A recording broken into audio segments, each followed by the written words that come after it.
Alright, let's get down to it. So this is the output from the patch chord you know and love. It's a pulse wave. We can vary the duty cycle and the patch chord tracks. But what we can do now is get a triangle or a sine. So it's almost like high harmonics on the pulse wave output, medium harmonics on the triangle output, and no harmonics on the sine wave output. So if we go back, very duty cycle of the pulse wave,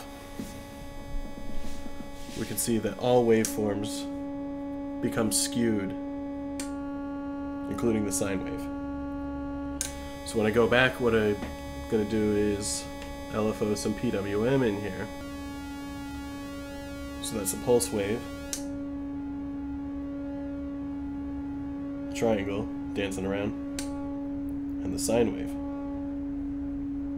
That's kind of a cool sound. Oh, that's pretty. So if we turn the PWM off and the triangle, we back up the pulse width, we get into saw territory, a ramp.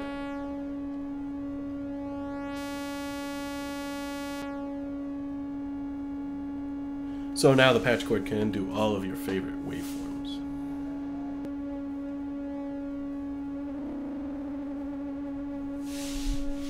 There's no filter. This is directly out of the patch chord through the exit strategy into the sound card, or into the... I take that back. This is directly from the patch chord into the oscilloscope. What I can also do is give the patch chord a duty cycle on the input that's not 50%, and I can use the 50% duty cycle switch to force it back to a perfect square, a perfect triangle, and it's probably most useful in the sine wave. So we get a perfect sine wave. That's fun.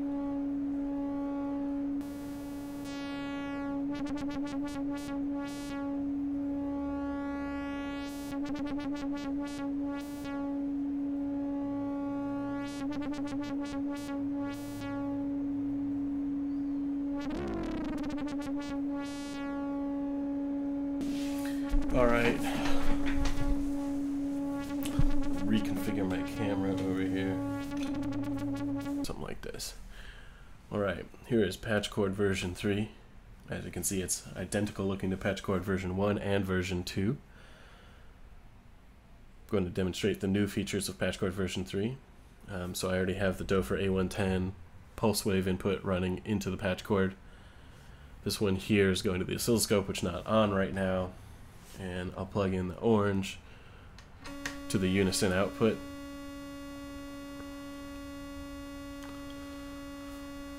So as usual, the pulse width of the patch chord output will track the pulse width of the input, so I'm varying the pulse width on the VCO.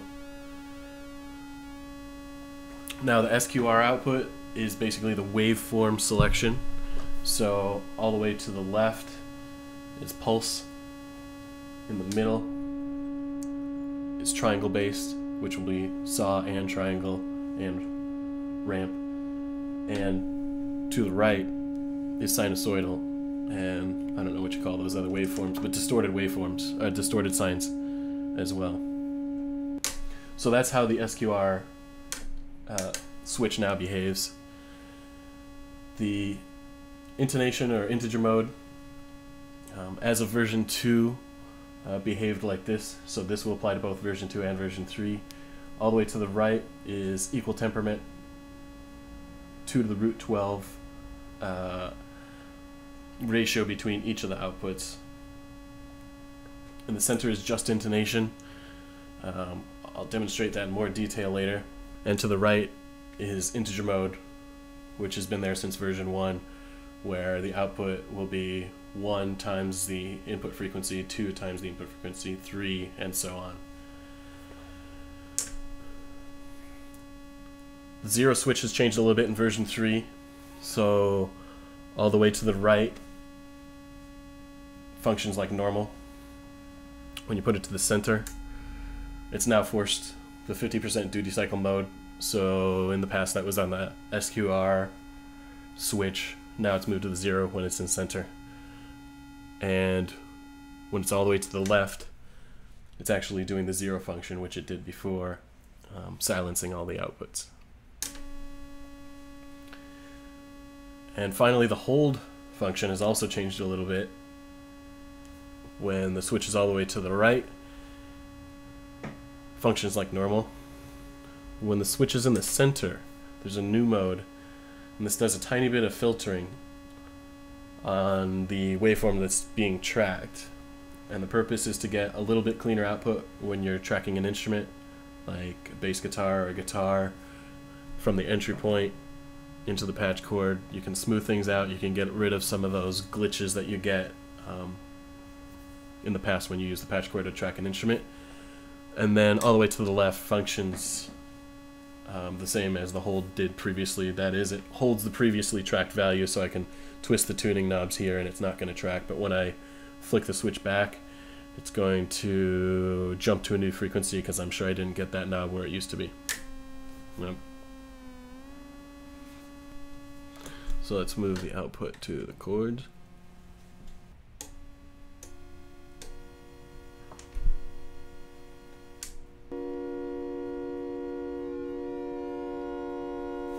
That's a pretty sound.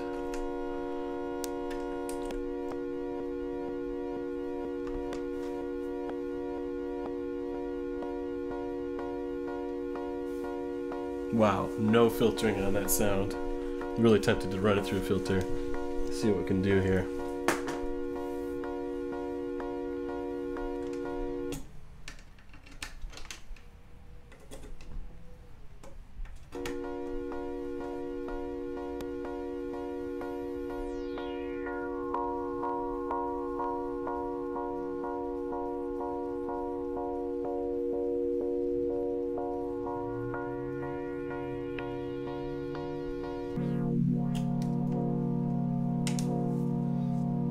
Sounds really good without filter modulation.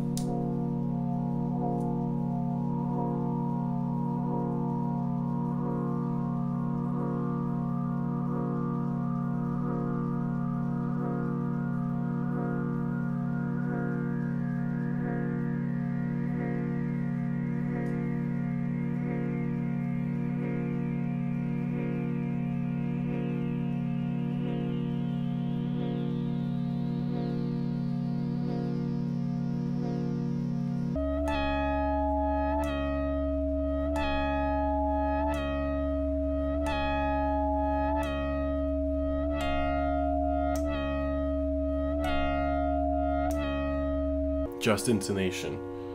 Helps to have the filter all the way up, all the way open, so we can hear the harmonics. So we've got some random chord going here. When I put it into just intonation, you can hear. Here it's got beats, it's got animation. When I put it into just intonation, all of those outputs have perfect ratios. And the waveforms, they're in sync, and so it always sounds the same. Whereas when it's in equal temperament, they're all sliding because they're not perfect ratios. Animated, static, animated, static, beats, no beats. So that particular feature is on Patch Chord version 2, which you see the version number when it starts up, it blinks the version number, so 1 blink is version 1, 2 blinks is version 2, and this is version 3, so there's 3 blinks.